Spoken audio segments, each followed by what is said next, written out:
O kaya isa lang ginamit ko. Pero 'pag maliit ang eggplant niyo, ay siguro mga 3 ang gagamitin niyo.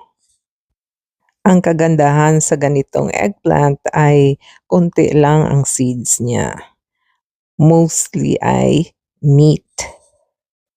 Pagkatapos natin mabalatan, gamitan natin ng mandolin slicer para uniform ang thickness ng ating eggplants. Ayan, ang ganda na ng ating mga eggplants. Tingnan mo, oo, ang nipis lang ano.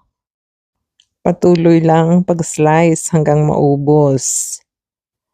Be careful with your hands kasi very sharp 'yan ang blade.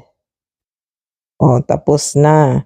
Ngayon ilagay na natin ito sa isang container.